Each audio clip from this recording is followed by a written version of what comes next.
We'll start recording. Okay. Okay, thanks again for inviting me. I enjoyed the one in March. Unfortunately, that was the beginning of a bad period for us all. So just to let you know what I'm going to do today, I'm going to for about an hour give you a PowerPoint presentation that will contain some stories, some music, and at the end then we'll have a Q&A for as long as you wish. uh, what I'm going to be doing is first of all describing in some detail what we have in Ireland today as Christmas, and sharing with you some of the differences that there are between Christmas in the US and Christmas in Ireland. But given that there's so many parts of it that are similar, I'm not going to spend all of the time on that. Then I'm going to talk to you about the the origin and development of Christmas as a significant event on the Christian calendar, and explain how that developed over 2,000 years. Um, Given that the influence of Rome on the development of the Roman Catholic Church. I want to be able to explain to you about the traditions that predate Christianity, that were part of Roman pagan culture, and how they got incorporated into Christianity. Then, of course, there's other influences within Europe, like the Celtic tradition, our own Scandinavian tradition. So I'm going to talk a little bit about the influences that they have had on the Christmas that we have today. So with that being said, I'm going to do the screen share, and Sue will keep an eye to make sure that this transitions nicely.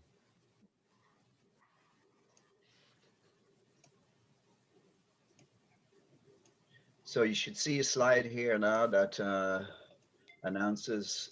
Yeah, we Uh, see the PowerPoint. Yeah, there you okay, go. Yeah, wonderful. great. Um, So I'm going to start off with a little bit of Irish. In Ireland, we say Happy Christmas rather than Merry Christmas. Um, and Oscailiga, or in Irish, we say Nollaig Seanna Dith, which is the singular. The plural then is Nollaig Seanna Díobh. Mhm. There's a Irish national flag decorated in various kinds of Christmas bunting, the green, white, and orange. The green, obviously, for uh, Irish, the traditional color for Ireland, orange. Then the color for uh, settlers who came to Ireland, and the white for peace between the two, if you like. Um, so people celebrate Christmas much the same way in places like the UK, the US, Ireland, and to some extent Australia. Although obviously the big difference there is they celebrate Christmas in the middle of their summer.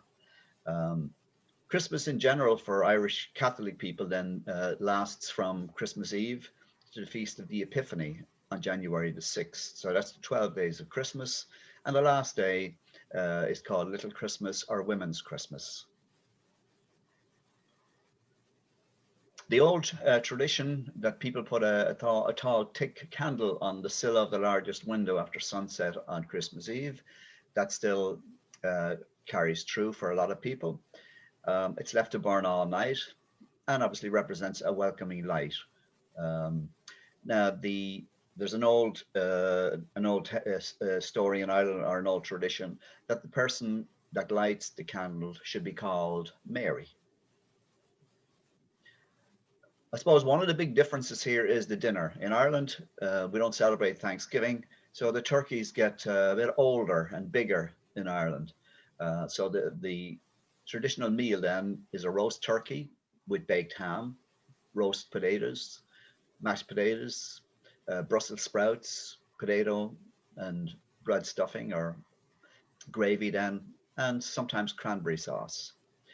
Some people use a round cake full of caraway seeds.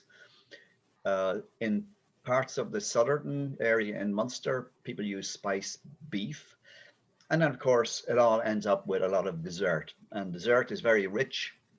And we have a Christmas pudding, which I'll be showing you in a moment. We have a Christmas cake, Yule logs, and mince pies. All of them uh, generally served with rich sauces. So there's the Christmas pudding. I don't see too many of them in Ireland. It's made much like a Christmas cake, but there's a lot more Guinness goes into it, and perhaps some whiskey, unless you are an absolute teetotaler when you leave those out. But a lot of people would have those in. Generally, it's cut up into slices, and people would put the slices on the frying pan and use brandy butter. Sometimes people will flambe it. Then the following day is known as St. Stephen's Day in Ireland. In parts of Northern Ireland, it may be referred to as Boxing Day, at least with those people who are loyal to the crown. And then, of course, in the UK itself, in England and Great Britain. On St. Stephen's Day, as you can imagine, sports is a major fixture. We have Gaelic football matches generally, and horse racing, which is big in Ireland. Big difference to here would be the Wren Boys procession that takes place on St. Stephen's Day, and this is an occasion for charity work. So St. Stephen, well, there's a couple of Irish legends that tells us a few things about that reflect on Stephen's Day. We know that St. Stephen was the first martyr for Christianity, and he died a few years after Jesus Christ. He was being hunted, and he was hiding under some bushes, and a ran or a wren, because people refer to the wren in Ireland as ran. So the ran was startled, and of course, once it flew out and made its loud noise, that alerted his enemies, who got him and stoned him to death. There's another story that's particularly Irish that tells about a ran that betrayed a group of Irish soldiers on St. Stephen's Day who were about to ambush Vikings. This was during the period when the Vikings had invaded Ireland. And the ran, again, apparently betrayed the Irish soldiers by alerting the Vikings to the impending ambush. Now, because of that, then some Irish people held contempt for them and felt that they should be stoned to death the way that St. Stephen was. And I suppose for a while in the medieval era, the ran was seen as having earned the punishment. Apparently, young boys would hunt the ran and parade its body around the village, collecting money and giving people a feather from the bird in return. They would use the collections then to throw a party. Thankfully, none of that happens today. We still have some processions, but the ran is not involved directly. At the top of the page there, you would see in parentheses, Lá an Dreoilín. Lá is the Irish word for day, and the Dreoilín is the ran, the day of the ran. Because the ran was hunted, sometimes the days or the event is portrayed as hunting the ran. We know it predates pre-Christian times. Typically what you have are people out and about playing music, dancing, dressed in what might be described as garish disguises, and I'll be showing you an image in a few moments. And as I said, they go collecting money, food and drink for a party. It was so important in terms of participation that there's an old saying that woe betide the house that did not donate to the cause. Apparently the ran would be buried outside your door, and if that happened, it would bring 12 months of bad luck. So this is a group of ran boys. What they're doing here is they're dancing. This is a group of 8 or 4 pairs or 4 couples, and they're dancing a set dance, which is an old Irish dance. As you can see, they're out on the street. There's lots of people around enjoying themselves. You see they're decorated here in various attire made from straw. So it's an ancient ritual, and they were hunted mainly during the medieval times, from around 500 AD to 1500, over about 1,000 years. Now, the reason that we know the tradition predates Christianity is because We have elements of Celtic mythology, and in that we uncover stories about the ram. So we know it's one of the smallest birds, but it is sometimes called the king of all birds. And the reason for that was apparently that the ram, being a clever bird, it decided to hitch a ride on an eagle's back. And when the eagle was at the pinnacle of its flight and beginning to tire and wanting to return back to earth, the ram used his back then to basically fly off. That meant he was flying higher than the eagle. Just to reassure you again, today no birds are killed. So those engaged in the hunt, they dress up as we saw there in costumes, march on the streets, calling into pubs, houses, and even local hospitals. And they have all sorts of instruments with them. They often repeat an old rhyme. Essentially, what it says is "a penny for the ram," and that's the way they approach asking people to donate. The procession had mostly died out in the early 20th century, and again, just like a lot of things in Ireland, after the famine, a lot of old traditions got destroyed during the famine period, and in the period following, when there was huge emigration. But by the end of the century, and particularly into the beginning of the 20th century, there was a revival. And today it's even being revived, as are many of the traditions in Ireland. The old traditions are being revived. As I said earlier, the last day of Christmas, or January the 6th, it's celebrated as Women's Little Christmas, sometimes referred to as Gaeilge as Nollaig na mBan. And it's celebrated, and traditionally the women got the day off and the men do the housework and cooking. And the women met in each other's homes to sew and chat. And as we'll see later when we talk about some of the Roman traditions, in ancient Rome, in pagan Rome, there used to be a major festival, and part of that was essentially to reverse the order of things. So in one sense, what was happening here was a tradition that goes back to the ancient times, in the sense that for a long time, men didn't do a whole lot of housework and cooking, and unfortunately still today don't do a lot, although a lot more men are getting into the cooking. So women met, went to each other's houses and had a good time. So I'm going to start off a little bit of music here. This is a beautiful piece on the streets of Dublin, outside of Christ Church Cathedral, if any of you ever were there. So this is a choir and some musicians.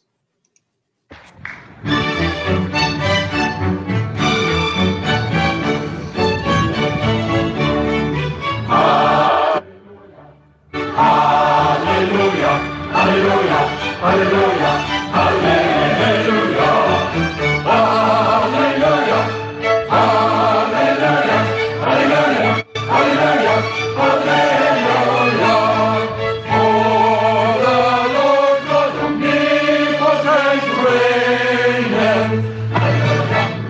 Hallelujah, hallelujah, hallelujah, hallelujah. For the Lord God omnipotent reigneth. Hallelujah, hallelujah, hallelujah, hallelujah.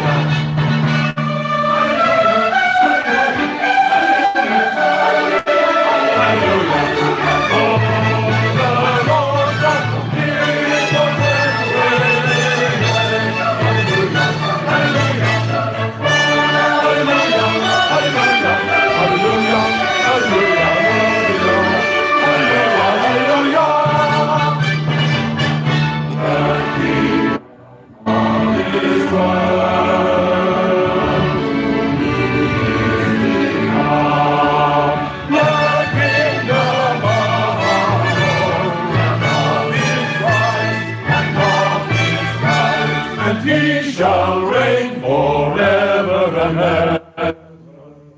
He shall forever and ever.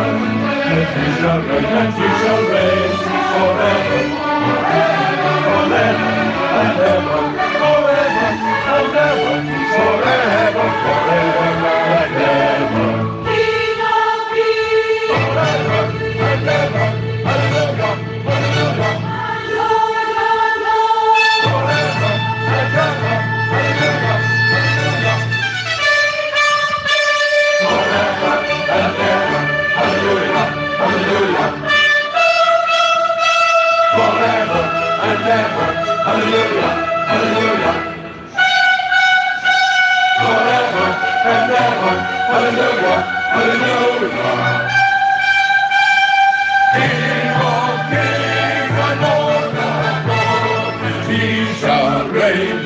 And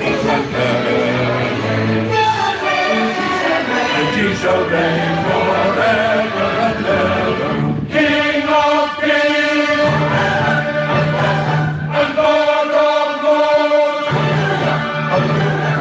He shall reign forever, forever. King of kings and Lord of lords. King of kings and Lord of lords. He shall reign forever, forever and ever.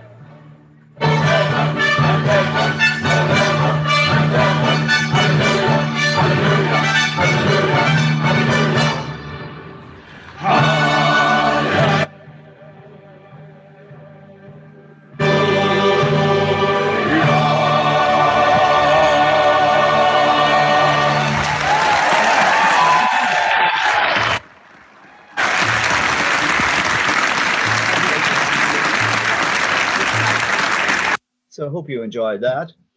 I'm going to go into talk about Christmas now. Some people do know a bit about the history of Christmas, but unfortunately, a lot of people just take everything for granted, and they assume a continuity that resembles their own way of celebrating it. So I want to explore that a bit. First thing, we'll look at the word Christmas itself. It's simply a shortened form of Christ's Mass, or Christus Massae, as it was recorded in 1038. The term Christ comes from the Greek word Christos, which is a translation of the Hebrew word Messiah, or it could be translated as the Anointed One. Now, what a lot of people don't know is that in the early Christians actively rejected the celebration of Christ's birth, as they saw birthdays as a pagan, the celebration of birthdays as a pagan ritual.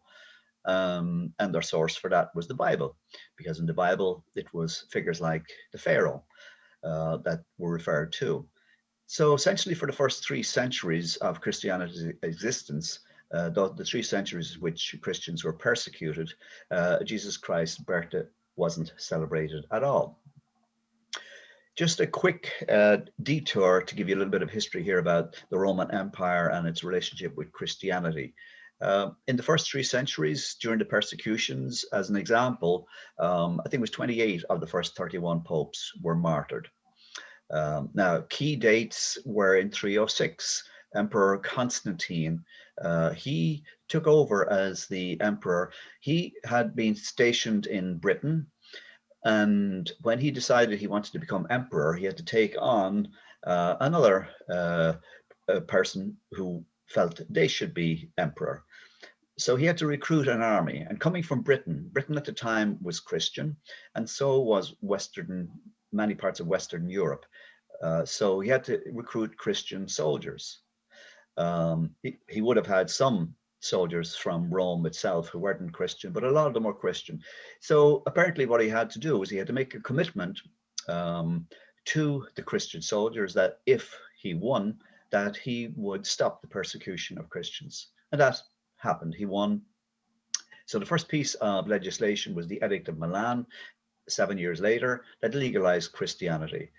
Then over the next 60, 70 years, as the Constantine dynasty continued, a number of things were significant. The first one was in 325, Constantine brought together all of the various Christian groups to try to unify them and sort out issues related to liturgy and practice.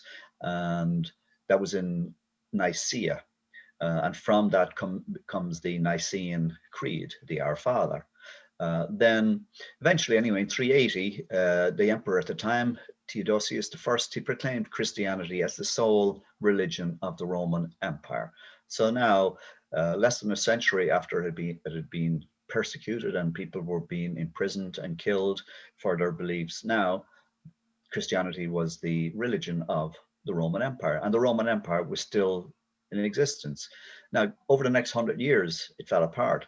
In 410, Rome fell to the Visigoths, and the Romans had to leave Britain around 410 to defend Western Europe. They never returned. The Romans had been forced to leave Britain on a number of occasions, but they'd always returned, but they never returned after this. Then in 476 was the final straw. The last Roman emperor, or the emperor of the West, was Romulus Augustus. He was defeated by Odoacer, who was the German god. Significantly, that is sometimes stated as the kind of beginning of what has been described as the Dark Ages in Europe. Ireland didn't experience a Dark Ages. Ireland experienced a Renaissance, and for the next 300 to 400 years before the Vikings came, Ireland had a great period of its history. That's the period we refer to as when Ireland was known as the Island of Saints and Scholars. One of the reasons we had the Renaissance was due to the arrival in Ireland of significant numbers of asylum seekers and refugees. When the German pagans invaded Western Europe, they pushed out or forced out the existing Christian populations. Many of those went to places like Ireland. So they would have brought skills and resources with them and mobile wealth, and that contributed very, very significantly, both to the success of the Christian mission in Ireland, but also to the development of centuries of amazing achievements in Ireland. So let's have a look at Jesus's birthday then. Well, the first official mention of December the 25th as a holiday honoring him appears in an early Roman calendar from 336. In 340, the Pope Julius I actually fixed the date of Jesus' birthday at the 25th of December. So given that we don't know for sure when Jesus was born, I'm going to be spending a lot of time now explaining why December the 25th was the appropriate date chosen. A few people tried to figure out the date, and in the Pascha Computus, which is an anonymous document believed to have been written around 243, that places his birth on March the 28th. Clement, who was a bishop of Alexandria, put it at November the 18th. Then Fitzmyer, who used historical records, he put Jesus' birth on the 11th of September in the year 3 BC. Now, up to this stage, the main Christian feast days were Easter and Pentecost. The date of Easter was a lot easier, to establish, and obviously there was at this stage the celebration of the death of Christ, commemorating his death and his life, which is something we do today. We generally honor people today based upon when they died, rather than when they were born. So that tradition was there, and that's what we have today.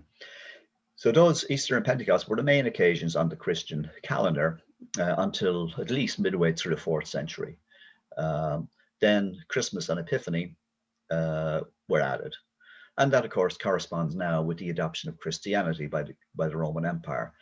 This meant that the Christians had, first of all, they didn't have to worry about being persecuted to a large extent, although there was still persecution against them, because particularly after the Roman Empire was breaking up, and after it broke up, a lot of people blamed the demise of the Roman Empire on the Christians. So there was still a lot of people who were opposed to them, but they didn't have the, if you like, the weight of a nation or a weight of the Roman Empire behind any persecutions. So again, now that they had control, they were able to streamline their operation, if you like. Now, the Bible doesn't help because it doesn't mention his exact birthday. The nativity story that we know gives us conflicting clues. For instance, the presence of shepherds and their sheep would suggest a spring birth. Now, the Christian holiday of Christmas, it actually owes many of the traditions to the ancient Roman festival, Saturnalia, including the time of year that Christmas is celebrated today. Now, around the time of the winter solstice, because that's the key to all of this, honoring the winter solstice. Around that time, the Romans observed a particular festival called Juvenalia, which was one honoring the children of Rome. And as we know, Christmas is supposed to be still today based around the children. Also, members of the upper classes often celebrated the birthday of Mitra, who was the Persian god of the unconquerable sun. on the 25th of December. And for some Romans, that birthday was the most sacred day of the year. Now, by the 4th century, then, the Western Christian churches had settled on celebrating Christmas on December the 25th. That allowed them then to incorporate the holiday with Saturnalia, the Roman festival, and other pagan midwinter traditions, including gift giving, singing, lighting candles, feasting, and merrymaking, the things that make Christmas what it is today. Now, pagans and Christians coexisted during the period.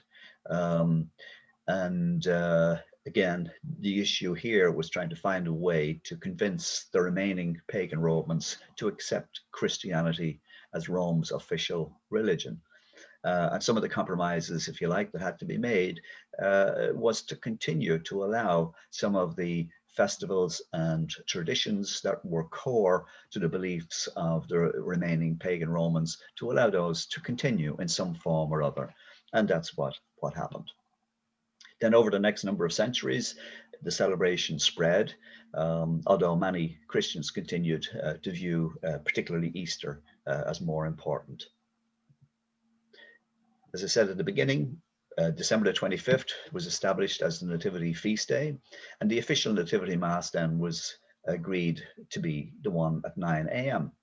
And then as time passed, the celebration of Christmas became more popular, as did the liturgical practices that went with it.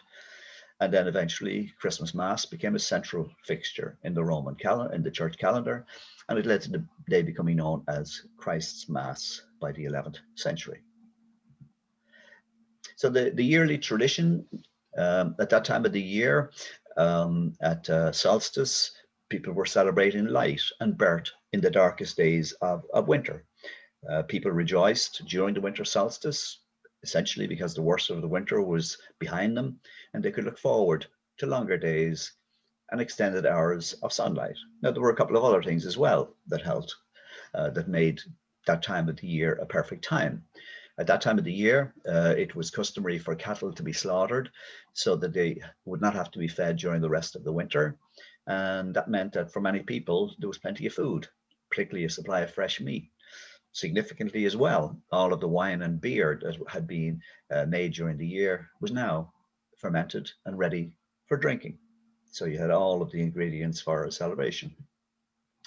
So just one last thing here, there's controversy over the use of the word Xmas. And again, the theory is that the use of Xmas stems from an attempt by some to remove the religious tradition from Christmas by removing the word Christ. The reality is that the use of that word dates back at least to the 16th century, and the origin is with the Greeks. We know that the word Christos is the origin of the word Christ, and when it's written in Greek, it begins with X. So that's where the X comes from. And then the Mass is just a shortened form of Mass. So whatever way you look at it, the actual holiday we celebrate, we do the same as what was done during the pagan festivals that predated it. It was all about praising God. Things like the Christmas trees and the lights and what you put around your house and the rest, they're all carryovers from the pre-Christian days. There are some people who, particularly those who were opposed to the idea that there should be a focus on the day of Christ's birth, because a lot of people saw that as idolatry, and also taking the focus, particularly when gift giving was put on it, there was for a while the issue was, are we taking the focus away from Christmas? And then of course somebody discovered that if you rearrange the words of Santa, you get Satan. I'd say no more. So let's have a look at what happened in this country in the colonial period. So the Puritans banned the observance of Christmas because they viewed its traditions as linked to paganism. For many in the Puritan tradition, if you could find no scriptural justification for celebrating Christmas, well then it wasn't something that you could have. So they could find none, and they associated the celebration then with paganism, and idolatry. Also, in the early days of the United States, celebrating Christmas was considered a British custom, and it fell out of style following the Revolution. In fact, it wasn't until 1870 that Christmas became a federal holiday.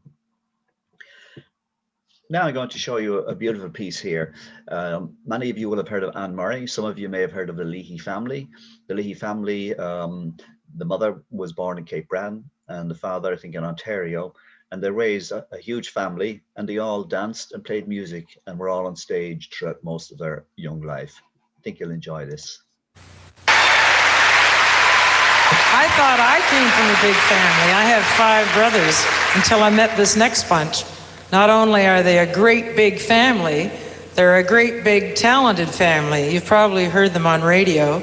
9 brothers and sisters from Lakefield, Ontario, the children of a fiddle-playing father and a step-dancing mother from Cape Breton. Please welcome Leahy.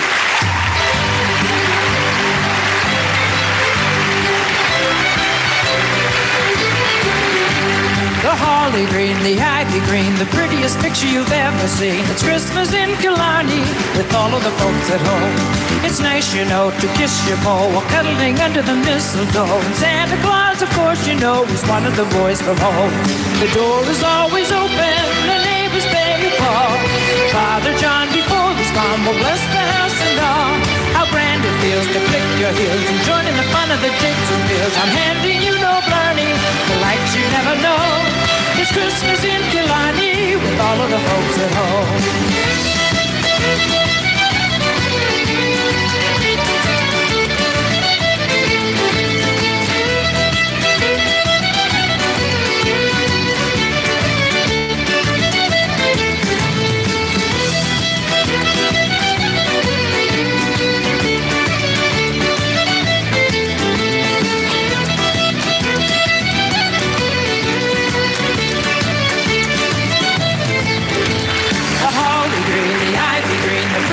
You've ever seen. It's Christmas in Killarney with all of the folks at home. It's nice, you know, to kiss your beau while cuddling under the mistletoe. And Santa Claus, of course, you know, is one of the boys from home. The door is always open, the neighbors pay a call. Father John, before he's gone, will bless the house and all.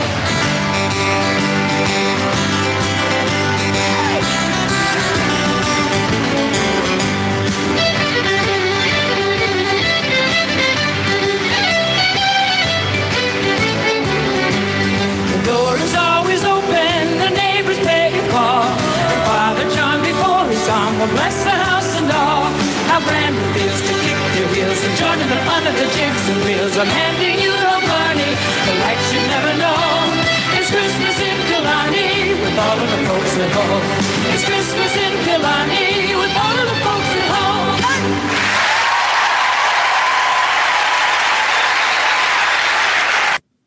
I hope you enjoyed that. So again, given the connection between the Roman Empire and the emergence of Christianity, sometimes referred to as the triumph of Christianity within the Roman Empire, we're going to have a quick look again at the main Roman festival, Saturnalia. As you can see from the image, it was a gaiety. People did much the same. It was kind of a Mardi Gras, I suppose. Now, there were 2 main pre-Christian festivals, the Saturnalia or the Roman Bacchanalia, and then of course the Yule Fest of the Norse countries. Saturnalia, had been held in mid-December. It's an ancient Roman pagan festival honoring the agricultural god Saturn. And that the celebrations during Saturnalia are the source of many of the traditions we now have and were incorporated into the Christmas festival. It was the most popular on the ancient Roman calendar. There were other festivals as well, but this was the most popular one. And it was derived from older farming related rituals of midwinter and the winter solstice. Now, during Saturnalia, and again, you can draw the parallels with today. Work and businesses came to a halt, schools and courts of law closed, and significantly, the normal social patterns were suspended in some very imaginative ways. People decorated their homes with wreaths and other greenery, and they shed their traditional togas and put on very colorful clothes. One of the kind of suspension of normal social patterns involved changing the role of slaves. They didn't have to work. They were allowed to participate in the festivities. And in some cases, they sat at the head of the table while their masters served them. So when they weren't working, they spent their time doing much the same things as people do today, or at least some people: gambling, singing, playing music, feasting, socializing, and of course, giving gifts. Now, on the last day of Saturnalia, many Romans gave their friends small terracotta figurines. Now, as we saw from the image, it was by far the jolliest of Roman holidays, and the Roman poet Catullus, he described it as the best of times. The Roman author Pliny, he apparently had to build a soundproof room so that he could work during the celebrations. The temple of Saturn was the kind of the center, for this. There was an earlier temple, but in the 4th century, a new one was built, and that served as the ceremonial center. Typically, on the first day, a young pig would be publicly sacrificed at the temple. It's located at the northwest center of the Roman Forum, and some of you may have seen that. You may have been there. Now, what they did as well was the cult statue of Saturn. It traditionally had bonds tied around its feet, but during Saturnalia, those bonds were loosened to symbolize the god's liberation. Now, one of the things I said earlier about turning things on their head, if you like, what they did was they chose a mock king who was described as the leader of Saturnalia, or sometimes simply called the Lord of Misrule. The person was usually a lower member of the household, usually male, and the figure was responsible then for making mischief, which included things like insulting guests, wearing crazy clothing, apparently chasing women and girls, etc. The idea, though, was again to contrast chaos with the normal Roman order. One of the things that we still have from this, some of you may be familiar with the custom of baking coins or other small objects into cakes. And then the person who gets the piece of the cake with the ring or whatever in it, or the coin, they then get some reward. In Saturnalia, this was the method that they used for choosing the mock king. The celebration itself began as a single day, as did the celebrations for St. Patrick, but over time it expanded to a week-long festival, just as the St. Patrick's Day festival is today. Here's a beautiful song by Enya, Silent Night, and she's singing it as Gaeilge. And in Gaelic it says Iha Cion. So I think you'll enjoy this one too.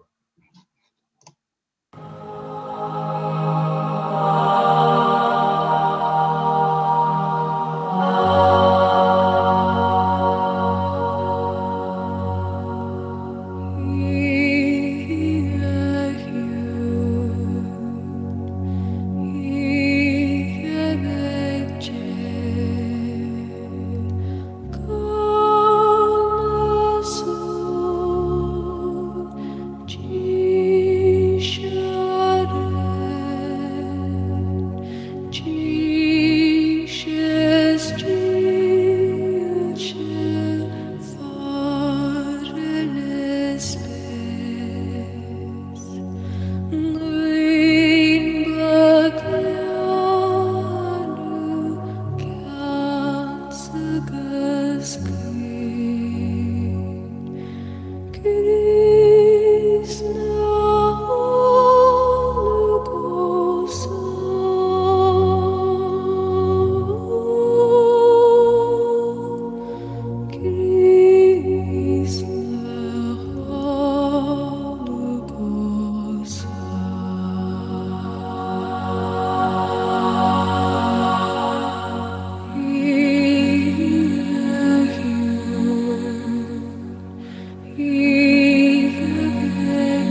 So obviously the relationship between Christianity or the Roman Catholic Church and the Roman Empire is an important part of the explanation for an understanding of what we have today. But also we need to look at the other traditions, the Celtic tradition, because Ireland is still a Celtic country, and to some extent we have a little look at the Viking contribution. So the roots of today's Christmas traditions then go back to the ancient Celtic festival of Alban Artuan that was held during the winter solstice. It's one of the ancient Druidic fire festivals. It coincides with the winter solstice, and the reason for that is because the Arthurian legend tells us that King Arthur was born on the winter solstice. Now, Yule derives from the old Norse word Yule. That was once the name of a 12-day pagan festival leading up to what we now call Christmas Day. So we can see within that, we can see a parallel with the 12-day festival of Christmas that we have today. The word itself then was borrowed into Old English as Gall or Gyol as far back as the 8th century. And it was originally used both as another name for December and for January, before Yule and after Yule. It comes to us from the Anglo-Saxons, from the word Eula, which translates into wheel of the year. And of course, it marked the celebration of both the shortest day of the year and the rebirth of the sun. So Yule time was and is, it's still a festival that's observed by many, including the historical Germanic peoples. Over time, it became Christianized, so we end up with the word Christmas tide. The two are interchangeable, and in fact, in Ireland, people use both. The Yule log, again, the tradition there, it was associated and performed to honor the great mother goddess, and the log would be lit on the eve of the winter solstice, using the remains of the log from the previous year, would be burnt for 12 hours for good luck. Now, the decorating of the tree, again, it was started off as a pagan custom.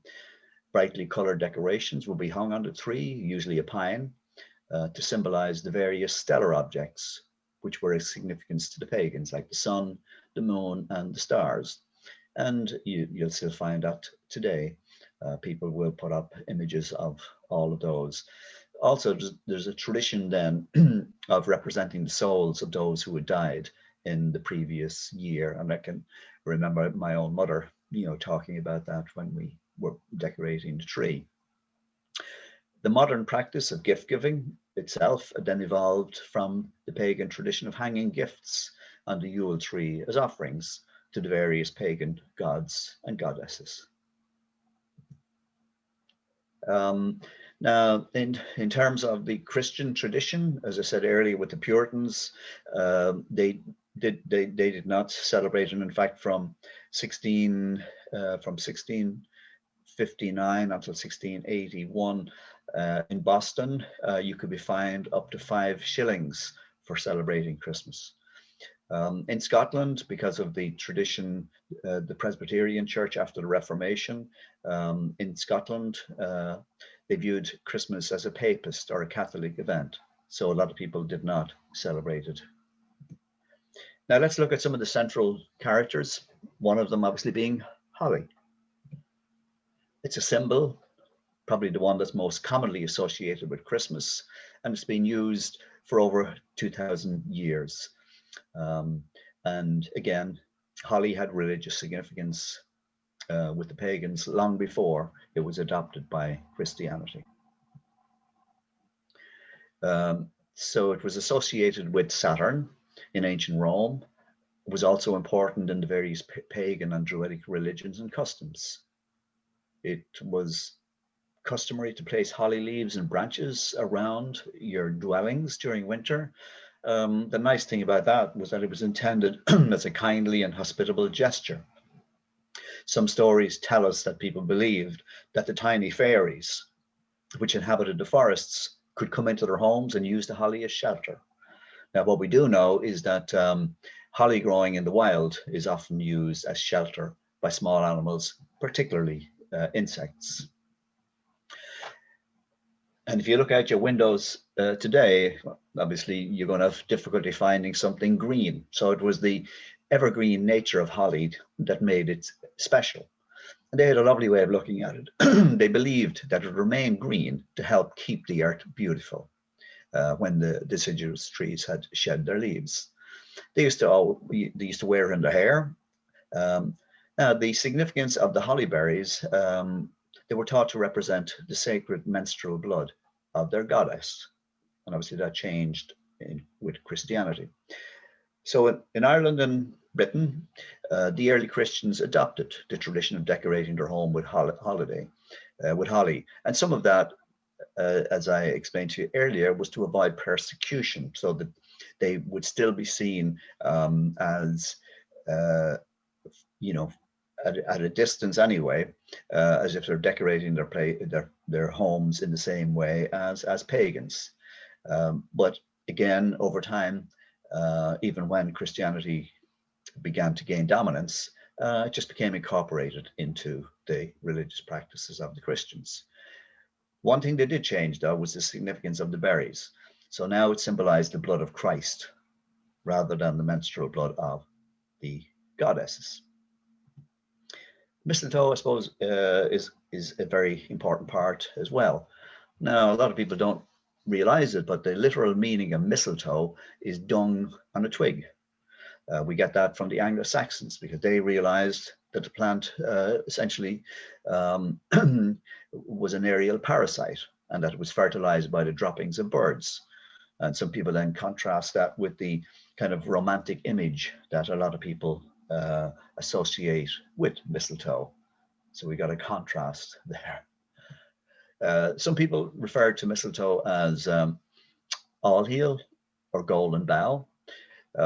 For a while in Europe, the mistletoe wasn't used, but the Victorians resurrected it, if you like. So kissing under the mistletoe was something then that the Victorians, even though a lot of the times we see the Victorians as prude, but the story is anyway that the ritual was supported by them because they believed it would lead to romance and marriage among the younger generation.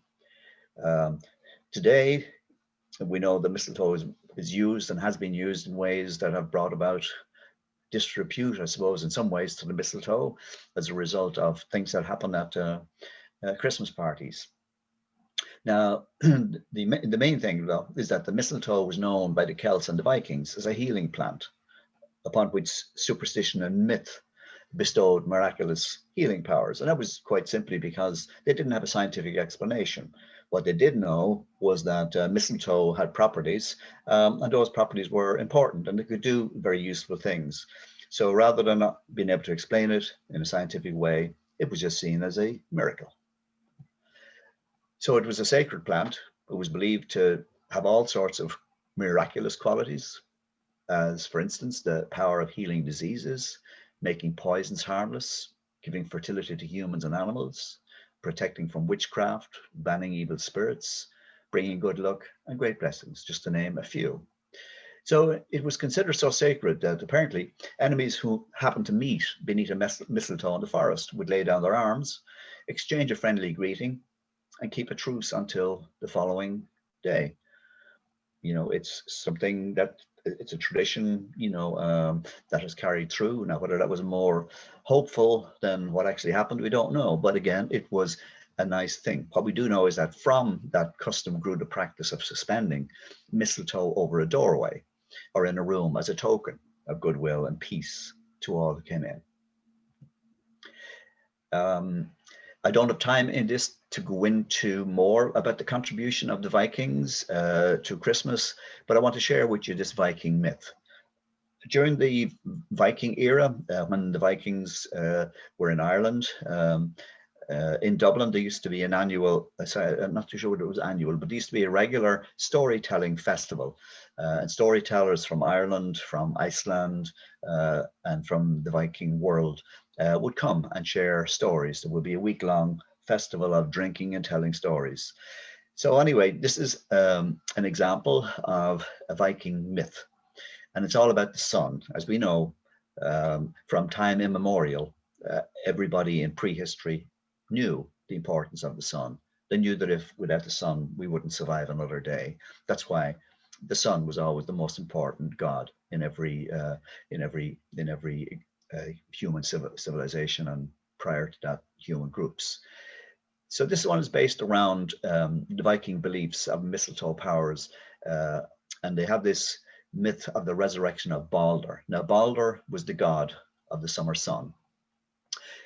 So the story basically is that Balder had a dream in which he dies. In other words, the sun disappears and dies.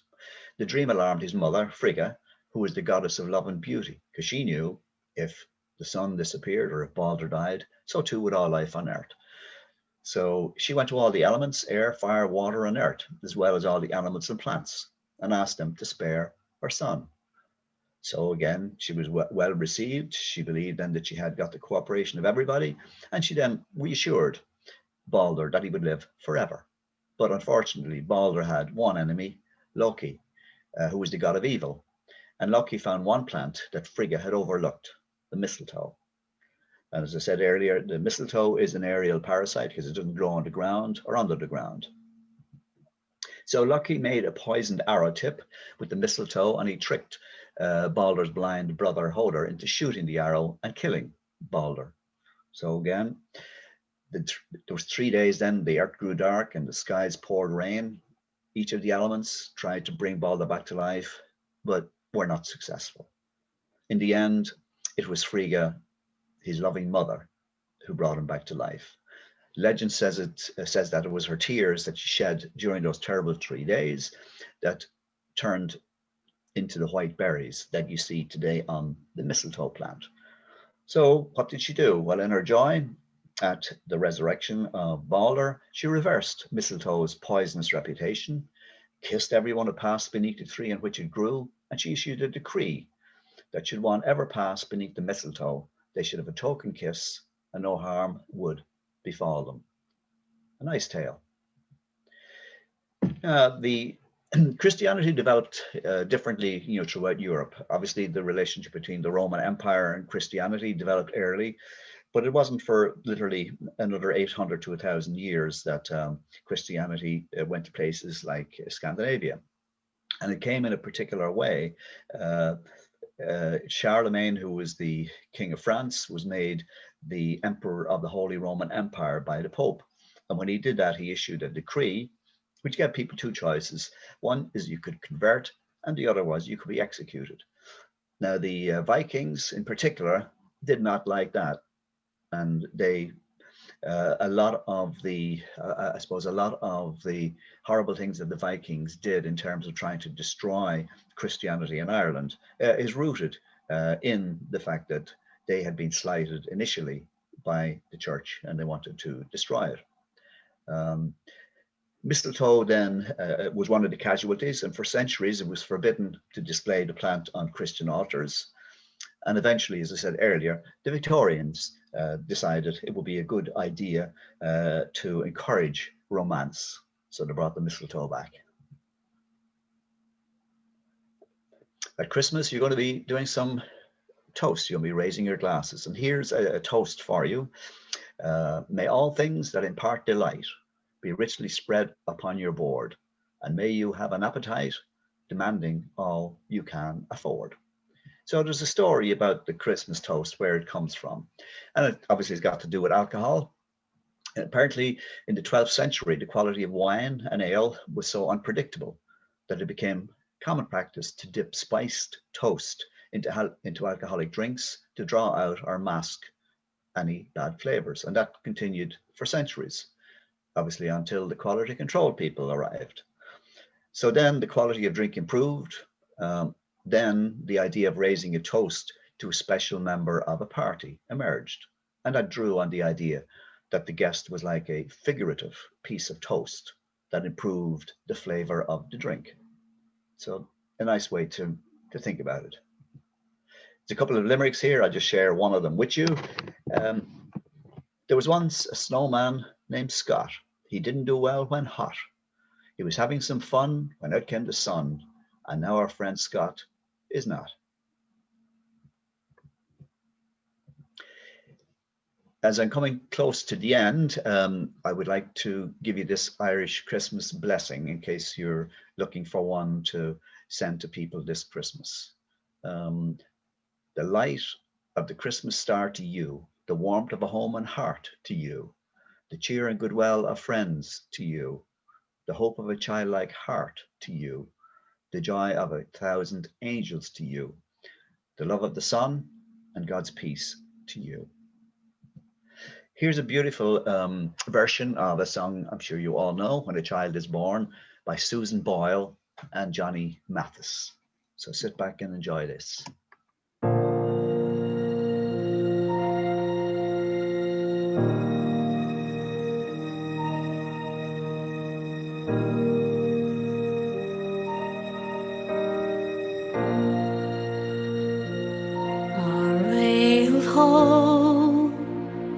Flickers in the sky, a tiny star lights up way up high. All across the land dawns a brand new morn. This comes to pass when a child is born. Silent wish sails the seven seas. The winds of change whisper in the trees, and the walls of doubt crumble, tossed and torn. This comes to pass when a child is born. A rosy hue settles all around. You've got the feel, you're on solid ground. For a spell or two, no one seems forlorn. This comes to pass when a child is born. It's all a dream, an illusion now.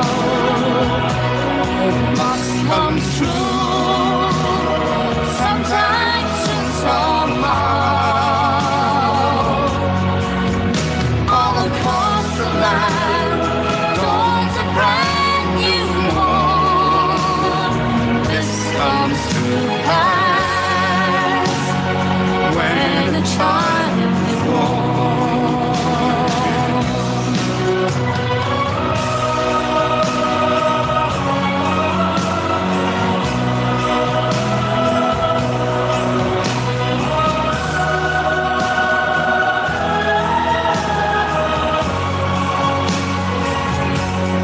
All across the land dawns a brand new morn.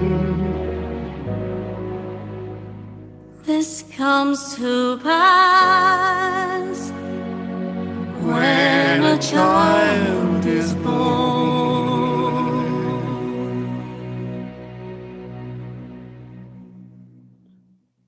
Well, I hope you enjoyed that. So just a little bit about me. I teach a number of things. I teach Irish history, and I have a number of classes in January. I don't have a website as such. I just have an email. And if any of you want to contact me, you could use the email address that I'm showing there. If you'd like a copy of today's presentation, you could send me an email and I will send you a copy of it. So the class is in January. There's two. They're back to back on a Thursday evening. The first one is the history of County Kerry, and the second one is the Norman conquest of Ireland, which happened between 1169 and 1485. The presentations are all similar to what I've given you today on Zoom, and each course costs $80. So I'm going to finish up now, and I'm going to invite you to ask me any questions about anything, or in particular about the presentation that I gave you today. Let's see, we'll get out of here and stop share. Yeah. I have something to share. That was wonderful. Thank you. Know Thank you, Donna. Yeah. You know about the Christmas star? On the solstice, there's going to be a Saturn and Jupiter are going to be combining, and it's going to make like a Christmas star in the sky. Oh, wonderful, Wow. wonderful. That's this year, is it? Yes, and it only happens every 800 years. And it's Okay, everybody, you better get out because you won't see it again. happening Yeah. on the solstice. So you can Google it. Yeah, yeah. Well, yeah. Thanks for that, Donna. I didn't know that. That's something we have to see. Yes. Sean, I did have one question. Can you tell us more about where you learned all this? All your history? Yeah. Basically, I learned it using the internet. A lot of it. There's very little of this that would have been part of my studies as such, although, you know, my studies would have covered, you know, elements of world history. I graduated from Trinity College in Dublin, and I came out from, most of what I did was the economic, political, and social history of Ireland. But there were, you know, there were modules that went further on that. But a lot of it is made so much easier today. I mean, I couldn't imagine having found, you know, the information that I have been able to get by just doing searches, you know, on the internet. So a lot of it, in the presentation that I've given, and if anybody does want a copy, they can have it. But I give the at the end of each page, I give I give at least one link to every page, so that, you know, people can go back and check. Even though it's a lot of it is on the internet, but the thing, if you go through those, at the end of a lot of them, they give you the books and the other resources and the other, if you like, sources that they have. At one time, I used to just use books and refer to books, but then I realized, first of all, a lot of the books that I use are out of print. People can't get them easily, and it costs money. So what I do now is I search for sites on the web, and then I check that I agree with the information that they have, at least on the part that I'm given. So it's easier then for people to search that on the internet. It costs nothing. The only issue that comes up is that, you know, there's, just like in everything, you know, there's different views, different opinions. Some people have it right, some people have it wrong.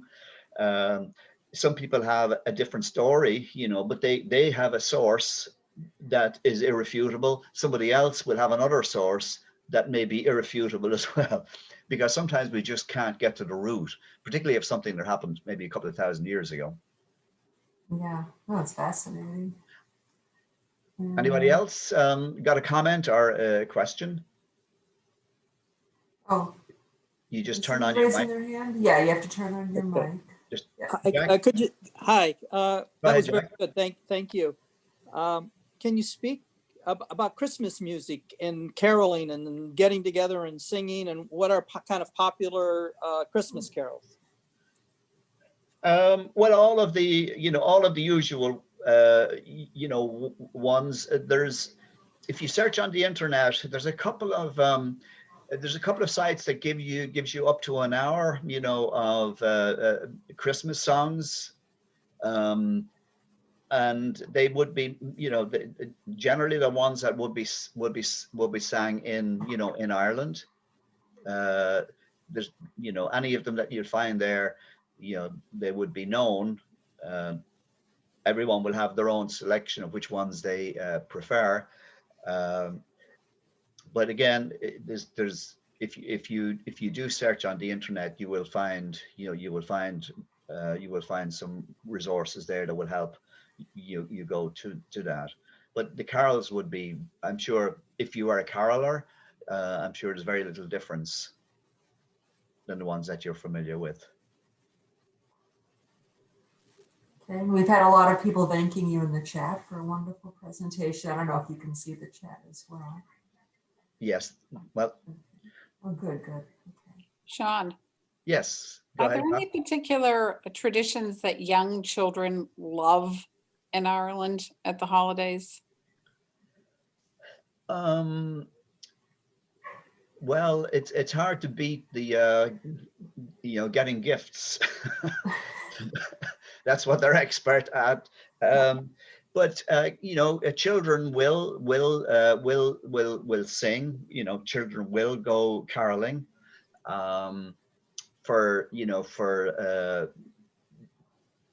Maybe their school might not, obviously this year, but they might arrange a visit to a local home or something like that to entertain people.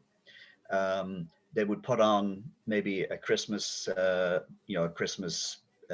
play of some description. They might get involved in some activities that the church may sponsor. But a lot of it is just, I suppose, based around the family and Father Christmas. There's not a whole lot that competes with the expectation of Santa coming down the chimney and leaving you presents.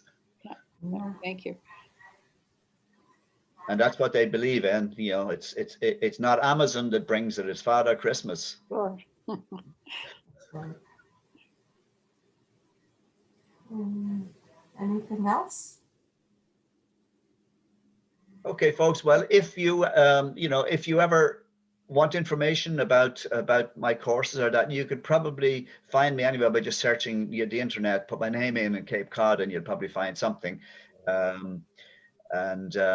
I will send Sue. Sue, you're putting up the presentation. Yeah, I will put it up on our YouTube and on Facebook. And of course, that'll have the slides that people can look at again. But if you have anything you want to send to the group, Yeah, send it to me as well. Yeah, I'll send you a copy of the presentation, and then if anybody contacts you, you can give it to them. Okay, very good. Okay, well, thank you very much for coming, everyone. Stay safe. Have a good Christmas. Okay, And so thanks for everybody. coming. Thank Yep. you very much. It was wonderful. Okay, Thank you. Take care. thank you.